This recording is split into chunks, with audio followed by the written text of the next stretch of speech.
Welcome to Satavahana institute.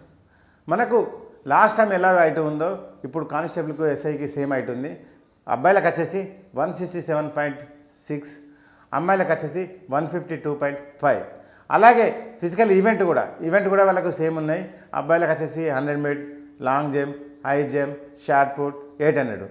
దీనిలో qualify అయిందంటే 100 metre ఏమో 15 సెకండ్లు కావాలి, long jump 380 centimeter, high jump 120 centimeter, shot put 5.60 metres.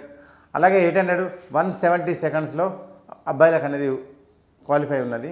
అమ్మాయిలకు వచ్చేసి అమ్మాయిలకు 100 meter 20 seconds, long jump 2.50 meter, shot put 3.6 meter అనేది క్వాలిఫై. ఇందులో ఇక వాళ్ళు చేసే స్టాండర్డ్ని బట్టి వాళ్ళకు స్కోరు పెంచుకోవడం అనేది ఉంటుంది. ఇవి మాత్రం మినిమం క్వాలిఫై అనేది ఇది కంపల్సరీ. మనకు లాస్ట్ టైం ఎలా ఉందో ఈ టైం కూడా దాదాపు అలాగనే ఉంది. మీరు దీన్ని బట్టి మనకు ఎలా ఉంటుంది అనేది మీరు తెలుసుకోవచ్చు. ఎలాగా ప్రిపేర్ కావాలి. ఫస్ట్ ఏముంటుంది, పోలీసులో ప్రిలిమ్స్ ఉంటుంది, ప్రిలిమ్స్ తర్వాత ఈవెంట్ ఉంటుంది, ఈవెంట్ తర్వాత మెయిన్ ఎగ్జామ్ ఉంటుంది. అంటే ప్రిలిమ్స్లో మనం మినిమం క్వాలిఫై అనేది ఉంటుంది.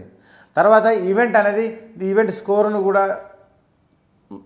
అనేది కూడా ఇంపార్టెంట్. ఎందుకంటే ఈవెంట్ స్కోరు తర్వాత మెయిన్స్ వచ్చే స్కోరు, ఇవి రెండు మనకు ఏఆర్ టీఎస్ఎస్పీకి ఇంక్లూడ్ చేయడం జరుగుతుంది. అలాగే సివిల్ కానిస్టేబుల్, సివిల్ ఎస్ఐ కొట్టే వాళ్ళకు ఒక 800 క్వాలిఫై అయిపోయి తర్వాత 2 ఈవెంట్లు క్వాలిఫై అయితే వాళ్ళు సివిల్ కానిస్టేబుల్ కానీ ఎస్ఐకి కానీ రాయడానికి ఎలిజిబుల్ ఉంటుంది. ఇక్కడ ఏంటంటే కానిస్టేబుల్కు ఎస్ఐకి సేమ్ ఈవెంట్లు ఉంటాయి, 5 ఈవెంట్స్ ఉంటాయి. 5లో 5 క్వాలిఫై అయిన వాళ్ళు ఏఆర్ టీఎస్ఎస్పీకి ఎలిజిబుల్ ఉంటారు. 5లో 800 క్వాలిఫై, 2 ఈవెంట్ మాత్రమే 3 ఈవెంట్స్ క్వాలిఫై అయిన వాళ్ళు సివిల్ కానిస్టేబుల్కు ఎస్ఐకి ఎలిజిబుల్ ఉంటారు.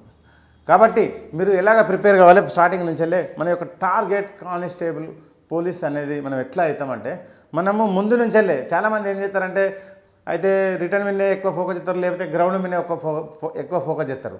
ఇలా చేయడం వల్ల ఏమవుతుందంటే మనము రెండిట్లలో కూడా పర్ఫెక్ట్ కాలేకపోతాము. అందుకే మనం ముందు నుంచెల్లి ప్రిలిమ్స్ ఈవెంట్ రెండింటినీ మనం బ్యారేజ్ చేసుకుంటా మనం ముందుకు వెళ్ళినాం అనుకోండి, అటు రిటర్న్లో సక్సెస్ అవుతాము, ఇటు గ్రౌండ్లో సక్సెస్ అవుతాము. రేపు మనకి ఏంటంటే రిటర్న్ క్వాలిఫై అయిన తర్వాత గ్రౌండ్ స్కోర్ అనేది మనకు ఇంక్లూడ్ ఉంటుంది. కాబట్టి గ్రౌండ్ ప్లస్ మెయిన్ ఎగ్జామ్ ఇవి రెండు మనకు స్కోరు ఎక్కువ, గ్రౌండ్లో ఇట్లా స్కోర్ ఎక్కువ వచ్చిందంటే మనకు ఏఆర్ టీఎస్ఎస్పీకి ఎలిజిబుల్ ఉంటుంది. ఒకవేళ మనకు రిటర్న్లో కూడా స్కోర్ ఎక్కువ వచ్చింది అనుకోండి, మనం సివిల్ కానిస్టేబుల్ కానీ కొట్టడానికి అవకాశం ఉంటుంది. కాబట్టి మనం ముందు నుంచే మీరు ప్రిపేర్ కావాలి. ఇలా ప్రిపేర్ అయినప్పుడు మాత్రమే మీరు జాబ్ కొట్టడానికి అనేది అవకాశం ఉంటుంది. మీరు ఖచ్చితంగా సీరియస్గా ప్రిపేర్ కండి.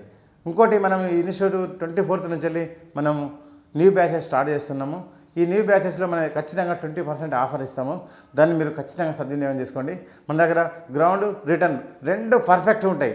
ఇప్పుడు నేను చెప్పిన టార్గెట్ పోలీస్ ఎలా ఉంటుందో మన ప్రిపరేషన్ కూడా అలానే ఉంటుంది. ఎందుకంటే రెండింటినీ పర్ఫెక్ట్గా చూసుకుంటూ ఖచ్చితంగా మన యొక్క టార్గెట్ పోలీస్ జాబ్ కొట్టాలనే ఉద్దేశంగానే మన యొక్క ట్రైనింగ్ ఉంటుంది.